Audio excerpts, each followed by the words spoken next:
Deuxièmement, lorsque vous regardez, je vais vite là-dessus, lorsque vous regardez les justifications de ce pourquoi on numérise, et comme Bernard l'a fait remarquer, on numérise aujourd'hui pour relancer l'économie. Absolument extraordinaire. Absolument extraordinaire. On numérise à partir, je n'irai pas beaucoup plus loin parce que là je touche à mon devoir de réserve, mais on numérise à partir de l'emprunt national. C'est quand même un truc extraordinaire parce que ça ne passe pas quand même dans la tête de quelqu'un que vous croisez dans la rue. Hein. L'idée qu'on va relancer l'économie et créer des emplois à partir de cette numérisation, c'est pas quand même quelque chose qui est complètement évident à démontrer. Or, il y a une vingtaine d'années, on avait essayé de travailler sur les critères, non seulement de la pratique, mais les critères de ce pourquoi on numérise. Hein. Est-ce que c'est des critères de gestion? Est-ce que c'est des critères de conservation? Est-ce que ce sont des critères scientifiques, des critères de collection? Il n'y a pas un mot sur ces questions.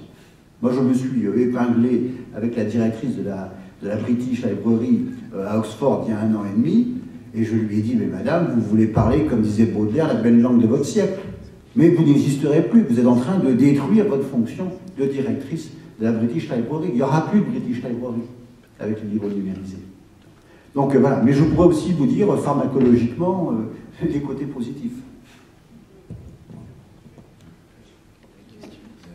Oui, moi je voudrais simplement dire...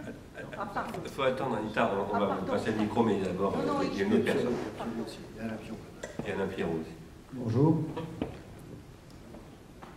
Je vais essayer d'être bref. En même temps, ce que je vais dire est une question est finalement assez compliquée, donc je m'excuse si j'ai certaines confusions.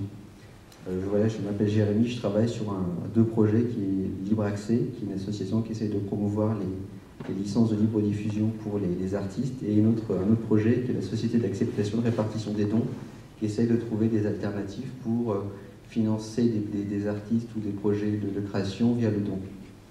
Et il y a quelques temps, à Libre Accès, on avait organisé une conférence autour d'un monsieur qui était mort, qui avait écrit un livre qui s'appelait Jacques Robin, qui s'appelait L'urgence de la métamorphose, qui était préfacé d'Edgar Morin et postfacé de René Passé ou l'inverse.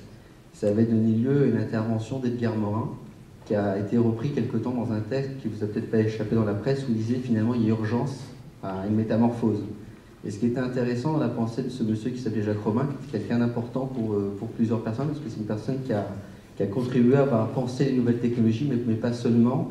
Il est arrivé sur la fin de sa vie en se disant qu'il ne peut, pour lui, il ne pouvait pas y avoir de changement possible d'humanité s'il n'y avait pas finalement un changement qui était à la fois global et entre nous-mêmes. Ça veut dire qu'on doit passer à une transformation radicale si on veut améliorer l'humanité. Ça faisait un peu sens il y a urgence de métamorphose. Et dans l'urgence de métamorphose, Jacques Robin disait, à ce moment-là, s'il y a une métamorphose, c'est-à-dire qu'on est sur une métamorphose, et donc on n'a pas peur justement de métamorphoser nos systèmes, et notre système de pensée. Cette réflexion autour de Jacques Robin par rapport justement m'amène une interrogation sur la façon, et notamment dans cette conférence, on pense finalement à la libre diffusion des œuvres, et notamment ce qu'a amené Richard Stallman autour de la notion de copyleft. Et ici, par exemple, une personne demandait de définir la licence Creative Commons, qui est une licence qui permet de libre diffuser des œuvres, mais qui permet à l'auteur de choisir le modèle de libre diffusion, c'est-à-dire est-ce qu'on autorise ou non la commercialisation possible par des tiers ou non de l'œuvre, est-ce qu'on utilise ou non sa modification. Et moi, actuellement, qui essaye d'avoir une réflexion sur les licences copyleft, ou des licences art libre ou Creative Commons, j'en viens à me poser la question de la morale et de l'éthique. C'est-à-dire que si j'étais dans l'idée de Jacques Robin qu'il doit y avoir une métamorphose sur la façon de penser finalement le rapport à la diffusion des œuvres, le rapport à la création, est-ce que finalement il n'y a pas quelque chose qui est préalable avant l'industrialisation, c'est une éthique sociale qu'on aborderait sur quelle société on voudrait de partage des savoirs. Et cette position éthique, est-ce qu'elle est possible? Est-ce qu'on peut dire vis-à-vis d'un créateur ou des actes de création du partage de connaissances qu'on peut dire il y a une éthique sur l'accès au savoir, sur l'accès à la création de savoir, ou non, et quelle serait cette éthique? Et ma position personnelle, mais qui n'est pas encore complètement aboutie, c'est de dire que ma position éthique en tant que créateur, en tant que personne qui participe à la création, c'est de dire que la position éthique me semblerait être le copyleft. Ça veut dire le copyleft compris dans la licence art libre, ça veut dire de faire finalement ce qui s'est fait pendant des humanités depuis que Rome est allé en Grèce et a copié des œuvres et a permis de modifier des œuvres grecques et que la culture s'est faite au moins dans le bassin dans lequel je suis issu gallo-romain, c'est finalement la possibilité finalement d'accéder à des œuvres, de les copier, de les modifier et de les passer à d'autres, finalement de revenir à ce copylèvre pensé par Logicelli mais l'adapter totalement à la création. Et donc du coup, dans ma question finalement vis-à-vis de tout ça et de ce qu'on aborde, c'est pourquoi finalement est si difficile de dire faisons le parti pris de la licence copyleft pour la diffusion des œuvres et assumons que le copyleft à ce moment-là métamorphose le rapport de commercialisation des œuvres et le rapport de modification, mais c'est quelque chose de vital. Et je ne sais pas, moi, si cette position, elle est tenable, mais si j'ai réfléchi avec modestie sur le point de vue éthique, et pas le point de vue d'imposition, mais de dire est-ce que c'est possible de dire est-ce qu'il peut y avoir un point de vue éthique, à ce moment-là, je serais pour le copyleft. Même dans notre milieu du logiciel libre ou des gens qui partagent la connaissance, cette position-là, pour l'instant, elle est difficile à tenir, et donc voilà, je voulais vous faire partager cette réflexion sur laquelle je suis actuellement. Et du coup, interroger pourquoi dans la conférence, par exemple, on parle de Creative Commons, qui est très bien, mais pourquoi, par exemple, on ne va pas justement parler de licence, des autres licences, qui est déjà quelque part aussi un parti pris dans une certaine vision de la société. Je voudrais juste dire un mot, parce que, en fait, il se trouve qu'on a invité Jérémy Zimmerman et Philippe Aigrin, et qui promeuvent effectivement une problématique Creative Commons, mais ce n'est pas le sujet de la discussion d'aujourd'hui. C'est un sujet en soi, bien entendu, par rapport à la discussion d'aujourd'hui, ça fait partie. Mais le thème central sur lequel on a voulu organiser cette discussion, c'est pas exactement ça. Maintenant, cette question-là est évidemment absolument centrale. Et je pense que nous y reviendrons. On en parlait tout à l'heure dans le conseil d'administration de l'Arsenal ce matin. Ça fait évidemment partie des problématiques qu'on a essayé d'instruire en tant que telles. Mais aujourd'hui, on n'a pas voulu l'instruire en tant que telle parce qu'on a essayé de poser les prémices de cette question. Voilà. Après, j'ajouterai un point à ce que vient de dire Jérémy, qui s'appelle aussi Jérémy. Poser le point de vue éthique en préalable à, c'est justement un des enjeux de la discussion d'aujourd'hui. Moi, je tends à penser que ce n'est pas un préalable. Et ça ne vient pas non plus après. On ne veut pas séparer l'économie, la politique, le droit, l'éthique, etc. Pourquoi? Alors là, je parle pour Arsène Industrialiste, je crois. Nous posons, en fait, nous définissons le capitalisme comme une économie libidinale, premièrement. Deuxièmement, nous posons que toute société est une économie libidinale.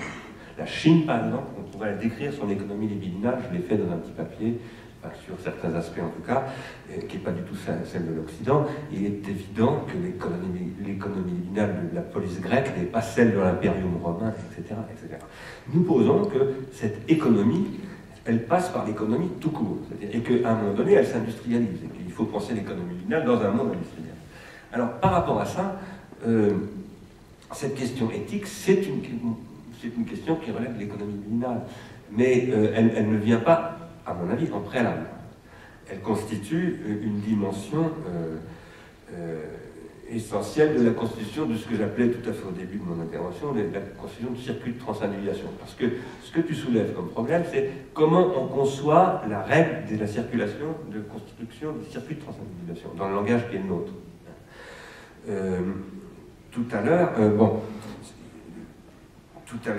par rapport à ce que disait Jérémy, j'avais pris un certain nombre de notes en disant, premièrement, une politique citoyenne est toujours collaborative. Un citoyen, c'est un contributeur, sinon c'est pas un citoyen. Il n'y a pas de consommateur de politique. Ça, c'est la destruction de la démocratie et de la politique. C'est ce qu'on vit en ce moment. Deuxièmement, le savoir, c'est toujours partagé. Un savoir, c'est ce qui est partagé. Si ce n'est pas partagé, ça n'est pas du savoir. Donc, on est dans la destruction du savoir. Troisièmement, la réception des œuvres artistiques, ce n'est jamais une réception, c'est toujours une restitution. Et quelque chose, un monde artistique dans lequel on empêche le public de restituer, c'est ce qu'on a appelé le droit du public d'ailleurs, Anne Latournerie a appelé ça comme ça, dans une réunion à Sciences Po, ça n'est plus un public, ce sont des consommateurs de culture, tu le sais bien, on en a parlé ensemble, c'est toi qui m'avais invité à parler de ces sujets-là. Et bon, alors à partir de là, quelles sont les conditions pour créer ces circuits citoyens de savoir artistique et beaucoup d'autres, technologiques, économiques, industriels. C'est ça la question pour moi. Et ça, évidemment, ça induit la question éthique dont tu parles, mais ça vient pas, la question éthique n'est pas en préalable. Elle est à l'intérieur même des praxis. On va revenir à ce qu'on disait tout à l'heure. Il y a madame, et je crois que Jérémy... Juste Jérémy va le faire. Pour répondre à Jérémy, parce que c'est une discussion qu'on a déjà pas mal eue, tu sais évidemment que la démarche éthique est au cœur de nos actions à la Quadrature du Net, que c'est là-dessus qu'on élabore, et qu'on élabore sur cette éthique qui est celle du logiciel libre, qu'on essaye d'élargir à d'autres menaces et à d'autres enjeux. Donc je te rejoins tout à fait sur ce caractère élémentaire, essentiel d'avoir une réflexion éthique.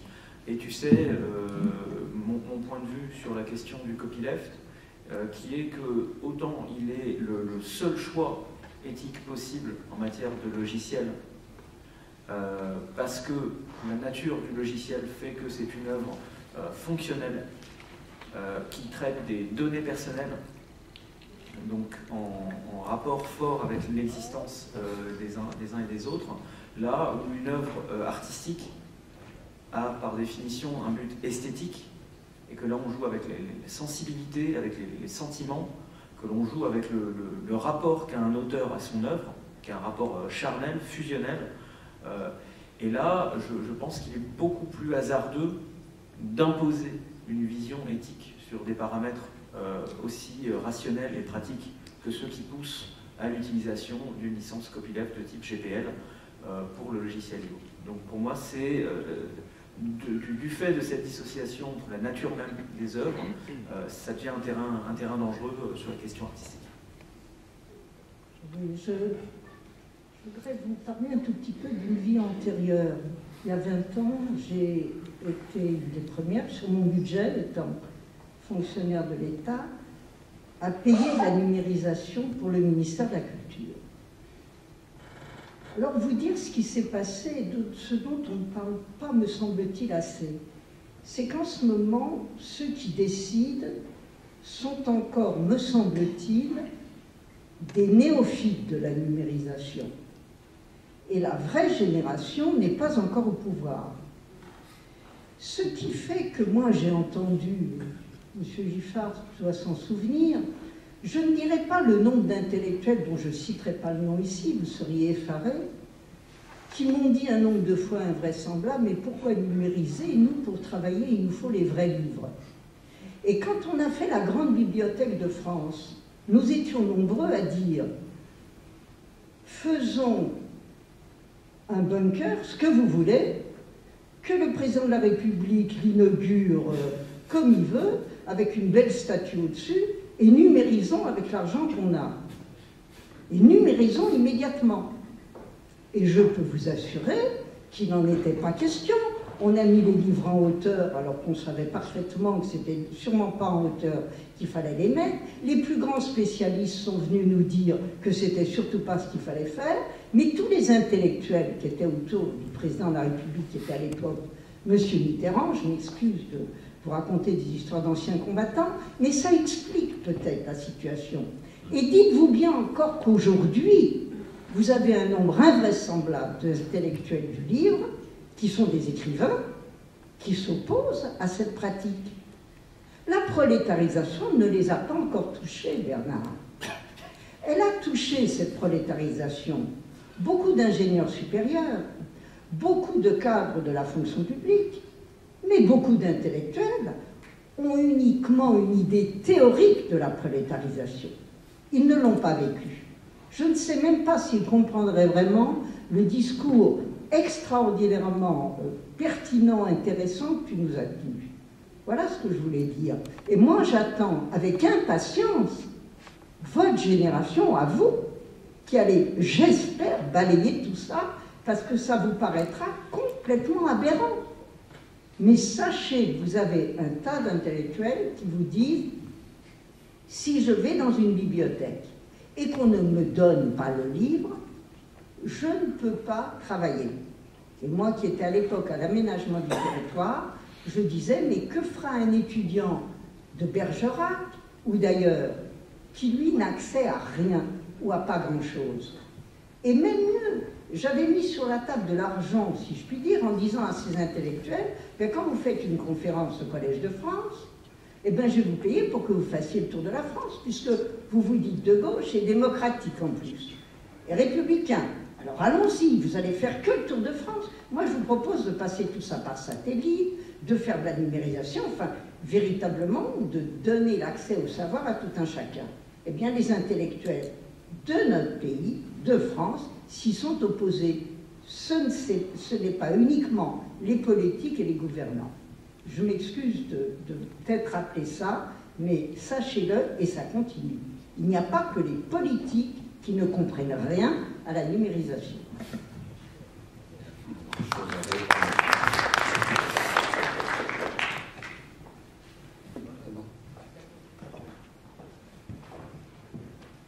J'aimerais bien revenir un petit peu sur à la fois la notion de commun et de logiciel libre, qui me paraît lié à le côté transindividuel de réutilisation.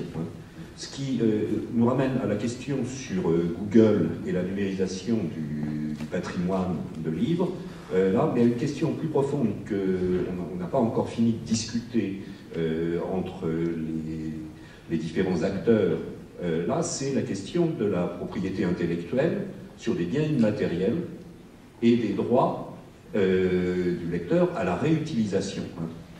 Là, parce que actuellement, ce que nous vivons dans la politique du grand emprunt, dans la politique de Google, c'est une politique de privatisation de ce qui avait été autrefois l'objet d'une publication.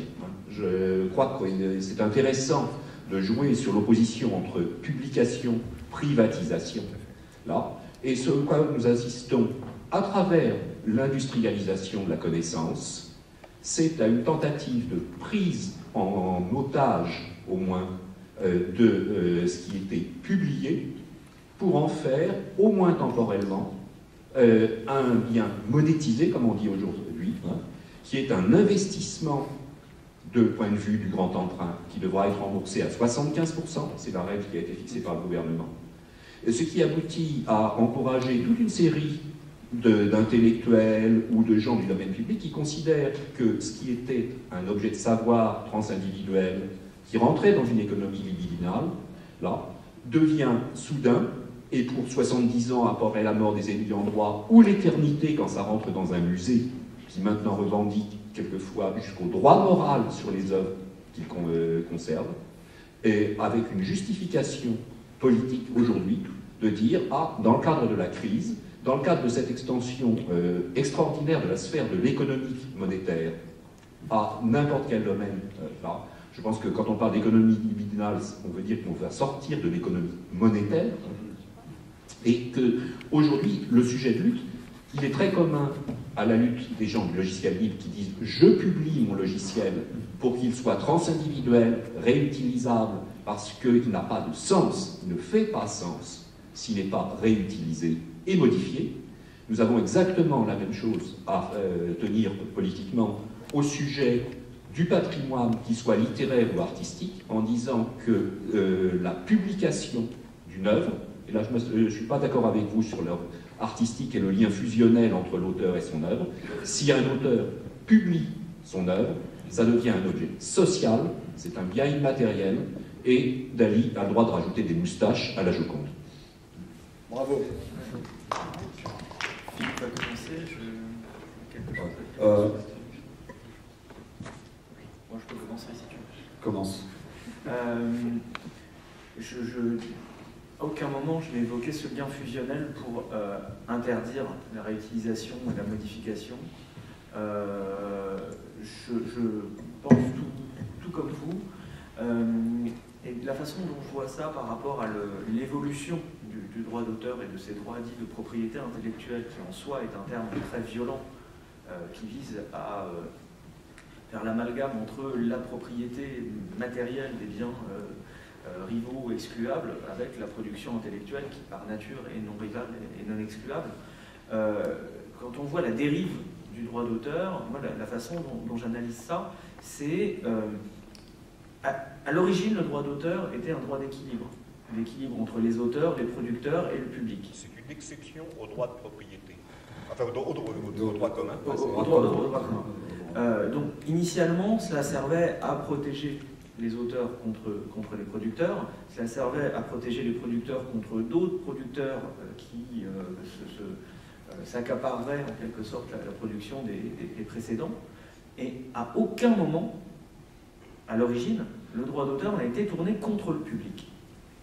Et cela fait que depuis un temps assez récent, que l'on est en train de tourner le droit d'auteur contre le public, d'en faire une arme contre le public, ce qui implique, par définition, d'entrer dans la sphère privée, parce que chacun, chez soi, lorsqu'il accède à des œuvres, est dans sa sphère privée, donc on est en train d'envoyer le droit d'auteur, et donc comment on dit en français, le enforcement, le fait de... la coercition du droit d'auteur, des infractions au droit d'auteur, on est en train de les faire rentrer dans le domicile des uns et des autres. Et il y a là un besoin essentiel de défendre les droits du public dans ce droit d'auteur. Et j'aimerais en citer un exemple qui est tout simple comme ça, qui est le L122.5, deuxième point, je crois, qui définit ce qu'on appelle la copie privée, et qui dit « Une fois que l'œuvre a été divulguée au public, l'auteur ne peut interdire la copie réservée à l'usage privé du copiste. » Alors, les juristes et avocats des industriels du divertissement s'échappent autour de cette notion en disant « Oui, c'est la copie réservée à l'usage privé du copiste, donc quand on échange des œuvres sur Internet, on ne fait pas qu'une copie, on met à disposition, etc. etc. » Mais ce qui est très important là-dedans, c'est cette notion d'usage privé du copiste. Et c'est bien cette sphère-là, cette sphère de l'usage privé, qu'il nous faut à tout prix préserver comme une façon de protéger les droits du public dans ce droit d'équilibre que devrait être le droit d'auteur. Il faut créer un droit du lecteur. Il faut créer un droit des lecteurs. Mais sauf que ça ne peut pas être un droit privé, ça doit être un droit social. C'est ce qui fait qu'il y a une fragilité de la notion d'usage privé qui s'est glissée là, alors qu'en réalité, c'est tout simplement le droit d'usage. Alors, moi, j'ai un autre angle de réaction à votre réponse qui est, disons, comme nous sommes entre amis, nous avons tendance à affirmer ce qui nous est commun et ce grand courant d'économie de la contribution, disons, de sociologie de la contribution qui constitue des espaces de commun et des pratiques qui sont productrices de capacités chez les individus et qui sont par là des facteurs de déprolétarisation ou des facteurs de ce que Pierre-Damien Huyghe appelle du social non liant. Il critique, et à mon sens de façon très pertinente, la notion de lien social, parce que le lien social, c'est quand même un machin au nom duquel on nous a fait beaucoup de trucs qu'on n'a pas aimés, et il dit, par contre, le social, on en a besoin, c'est sûr, on est tous d'accord, et on a maintenant une opportunité extraordinaire qui est de faire du social qui ne nous lie pas au sens des menottes numériques dont parlait tout à l'heure Jérémy. Alors, ça, c'est le champ sur lequel on est d'accord. Mais ce champ, on ne peut pas le décréter à l'échelle de la société et de l'histoire instantanément. On ne peut pas donc, nous sommes face à des problèmes de transition et de coexistence. Et ce sont ceux-là qui sont difficiles. C'est-à-dire, par exemple, la sphère des communs reconnaît la reconnaissance des communs reconnaît une sphère d'activité hors marché et leur liberté. Mais aujourd'hui, les conditions de subsistance et d'existence, au sens du revenu minimum d'existence, ce qu'il faut pour avoir les moyens minimaux de l'existence sociale, continue à reposer sur la possession d'un emploi rémunéré dans l'économie monétaire. Même si René Passet et Jacques Robin nous disaient toujours, attention, c'est passé à 30 ou 40% des revenus généraux qui ne viennent plus de ça. Hein. Mais on voit que sans arrêt, ces trucs qui viennent plus de ça, on vous les rationne en vous disant oui, mais à condition que vous alliez vous rattacher de nouveau à l'économie monétaire, au travail, à l'acquisition, en fait, à une acceptation de la prolétarisation. Et donc, cette question de coexistence, de réforme radicale nécessaire des conditions de la coexistence, c'est ce qui nous a conduit à la Quadrature du Net, et moi en particulier, à dire on ne va pas se contenter de simplement affirmer les droits nécessaires du public, on va aussi se demander qu'est-ce que c'est qu'une économie qui est compatible avec l'existence de ces droits. Voilà. Donc ça, on n'a pas le temps d'en parler aujourd'hui, ça mériterait une autre réunion, etc. C'est une des... mais si on ne s'affronte pas à cette question, on va rester, on court le risque de rester dans une niche, la niche des scientifiques où Babbage ou Ada Lovelace était à l'époque. Ça, c'est typiquement le sujet de cette séance d'aujourd'hui. Et je passe la parole à Franck Cormain qui va peut-être nous en parler. Oui, en fait, ce que je voulais dire, c'est par rapport au droit social dont vous parlez tout à l'heure, Soupio, par exemple, qui est un grand spécialiste du droit social, constate que le droit social est en diminution et que par conséquent, peut-être que la lutte sur le droit est insuffisante, même si elle est nécessaire, et que par conséquent, évidemment, ça se joue autre part, la question de la déprolétarisation, et ça se joue sur le champ de l'économique. Et donc, évidemment, ça repose la question de qu'est-ce que c'est que l'économie de la contribution qui vient d'être, comment dire, soulevée. Alors, des éléments de réponse à cette question, disons déjà, la nature de la question est fortement problématique, puisqu'évidemment, la contribution, on peut la penser à travers la sphère de la gratuité, de l'économie du don, peut-être que c'est un oxymore. En tous les cas, l'économique, dans le mainstream, en standard, ça a des prix, ça a des qualités qui n'ont rien à voir avec le don. Le mot economicus régnant n'a rien à voir avec comment dire, ces affaires-là. Pour autant, la question se pose, et la question qui se pose, c'est celle, pour faire un pas en avant, d'une politique de la promotion du logiciel libre, comme étant peut-être une esquisse de ce qui serait la croissance, et je prends le mot croissance comme étant très important, une croissance de l'économie de la contribution. Et autour de cette question-là, on a évidemment un champ qui est proliférant, tout à fait intéressant, un champ d'exemplarité, entre guillemets, qui s'appelle le logiciel libre. Et donc, en fait, à travers ce champ-là, on peut esquisser de manière un peu plus précise, disons deux choses. L'existence d'un modèle industriel, d'un nouveau modèle industriel qu'il nous faut, qui n'est pas forcément compatible avec un modèle économique. Il faut dissocier modèle industriel et modèle économique.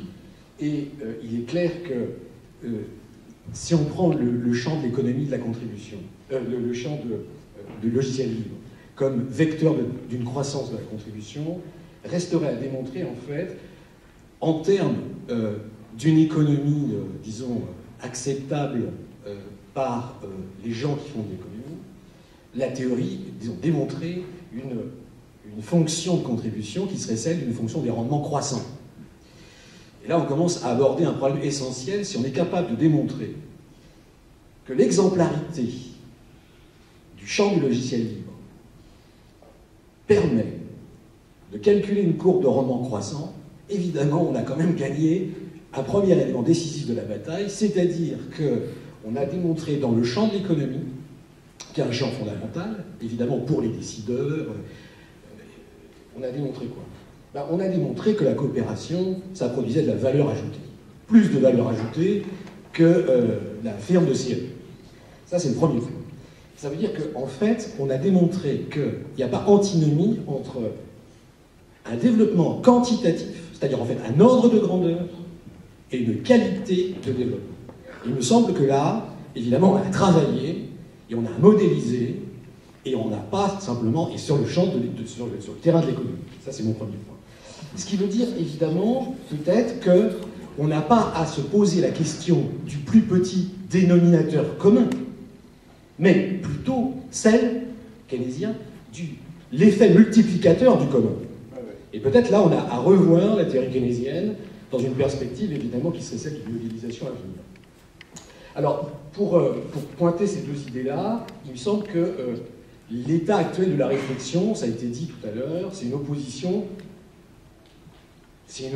grosso modo, une séparation entre le modèle du salaire et le modèle de la gratuité. Et on peut dire qu'il s'agit d'aller au-delà de cette séparation, vous l'avez dit, et donc d'organiser une circulation entre le fait d'avoir un revenu et le fait, évidemment, de contribuer, en fait, à un modèle de développement dans lequel la coopération produit du bien-être et de la valeur. Et on peut dire de ce point de vue-là qu'il y a trois possibilités pour l'instant. Une première possibilité, c'est le salaire versus la gratuité, c'est-à-dire le bénévolat. Deuxième possibilité, le salaire au clic. Grosso modo, en fait, on demande à des populations, par exemple des journalistes, de produire des contenus et on rémunère leurs contenus sur la base d'un fixe avec une possibilité d'augmenter le salaire au clic. Troisième possibilité, qui est à mon avis l'évocation de ce qui pourrait être un revenu de contribution. Vous en avez parlé d'une certaine façon. Revenu de contribution qui ne pourra exister que si on est capable de démontrer préalablement qu'il y a une fonction croissante de productivité et d'innovation qui est liée à la contribution. Et il me semble, ça me semble être vraiment un levier, comment dire, un verrou par lequel on doit passer, enfin un tunnel, je ne sais pas la métaphore, mais par lequel on doit passer pour évidemment fonder une économie de la contribution dans le terrain, évidemment, de l'ordre de grandeur, c'est-à-dire en fait dans un terrain où on peut être écouté par des populations de gens qui font un peu d'économie. Ce qui veut dire que, pour terminer cette affaire, évidemment, il y a un combat, une lutte.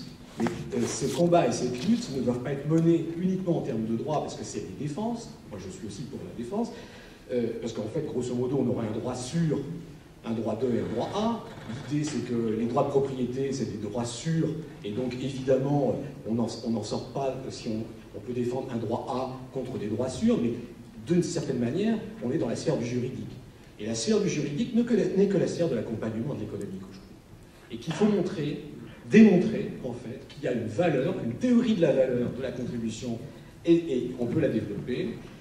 Elle reste à construire, évidemment. Il y a des travaux en cours de la valeur sociétale qui préfigurent ça. C'est pour ça que moi, le mot social, je ne prends pas. Le mot sociétal, je prends, puisqu'effectivement, il y a dans ce mot, disons, une nouveauté à expérimenter, si j'ose dire. Et ça nous permettrait, pour terminer, de poser une question, de ne pas opposer, en fait, la doucratie, c'est-à-dire en fait l'invention d'un supplément au just do it, qui serait la doucratie, et ne pas se limiter en fait dans une lutte qui serait celle uniquement d'un lobby où on a d'une certaine manière à faire un travail pédagogique et essentiel auprès des décideurs qui vont en fait faire les lois en fait concernant ces affaires du numérique. Voilà ce que je voulais dire. Peut-être juste deux pointeurs. Alors d'abord sur sociétal, merci de m'avoir rectifié. Enfin, c'est mon propre usage d'employer ce mot-là plutôt que social, mais j'avais voulu faire un jeu de mots avec le lien social, mais il s'est vengé sur moi. Peut-être sur essayer de montrer qu'il y a un multiplicateur ou un facteur de croissance dans l'existence de la sphère des communs et donc dans la contribution. Benker a une réflexion qui n'est pas en fait extrêmement outillée sur le plan économique, mais qui est de cette nature dans le livre qui s'appelle La richesse des réseaux en français, et qui est édité aux presses universitaires de Lyon. Et puis dans une étude qu'on a fait avec Mérite aux Pays-Bas sur l'impact économique et sur l'innovation des logiciels libres, il y a un chercheur qui s'appelle Huub Meisters, qui est un néerlandais, il a pris un modèle de croissance endogène, un modèle existant, et à l'intérieur, il est parti de l'hypothèse, disons, probablement vraie, que l'existence de logiciels librement accessibles et utilisables et modifiables favorisait l'internalisation des compétences. Et à partir de ça, il a pu montrer un impact non négatif non négligeable et relativement significatif, c'est-à-dire par exemple le seul déplacement de 20% d'investissement annuel en technologie de l'information et de la communication produisait 0,1% de croissance supplémentaire. Donc c'est ce qui est... Donc il y a eu... Et Microsoft a payé 4 instituts de recherche pour réfuter ma conclusion. Donc nous pensons... Ce qui ne veut pas dire qu'elles soient vraies, mais qu'elles ne sont pas évidemment fausses. On va être obligé de libérer la salle dans 5 minutes. Je voulais vous dire, juste avant cela, que, premièrement, pour enchaîner sur ce que disait Franck tout à l'heure, nous ne pensons pas qu'il y a un modèle, mais que c'est, comme tout à l'heure le disait Jérémy d'ailleurs, il y a toutes sortes de modèles organisationnels dans le logiciel libre. Nous pensons qu'il y a toutes sortes de modèles organisationnels dans l'économie de la contribution. Ils ne sont pas exclusifs les uns des autres. Il peut y avoir des modèles de bénévolat, des modèles de rémunération en clic, toutes sortes de modèles. Et que nous aimerions bien nous contribuer à configurer un certain nombre de ces modèles-là et les soumettre au monde économique et politique comme proposition. Deuxièmement, il y a une chose qu'on n'a pas tellement faite finalement aujourd'hui, mais on y reviendra plus tard, c'est qu'il y a le logiciel libre, il y a les communs au sens de ce qui se passe dans le domaine culturel, mais nous sommes convaincus que l'économie de la contribution va très au-delà et que l'économie de la contribution concerne absolument tous les secteurs de l'économie. Absolument tous les secteurs de l'économie.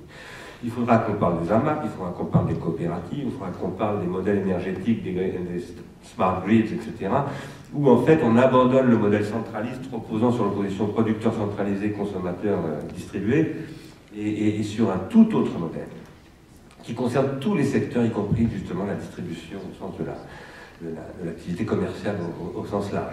Et là, il faudra bien qu'à un moment donné, nous parvenions à une intégration, non pas une totalisation, mais une intégration de ces différentes questions pour construire un véritable projet social, sociétal, nouveau, et qui ne se présente pas, comme disait Alain tout à l'heure, comme le grand soir, qu'on commence à le mettre en œuvre. Il est déjà en œuvre, de toute façon, il est en œuvre dans toutes sortes de domaines. Je redis, je l'ai déjà dit ailleurs, que moi j'ai travaillé avec des étudiants de l'école des arts décoratifs sur des modèles d'entreprise de mode qui sont contributifs, où il n'y a pas des clients d'un côté et des stylistes de l'autre, mais il y a un club et il y a une activité économique tout à fait réelle avec la monétarisation, parce qu'il ne faut pas démonétariser tout. On n'est pas dans l'idée qu'il faut tout démonétariser. En revanche, on est dans l'idée qu'il y a des aspects non monétarisables de la contribution et que ça c'est absolument crucial que les pouvoirs publics et les systèmes coopératifs qui ne sont pas forcément publics les prennent en charge. Dernier point, je voulais signaler qu'il y a un colloque qui se tiendra à la Maison de l'Europe, c'est le 24 mars, c'est ça?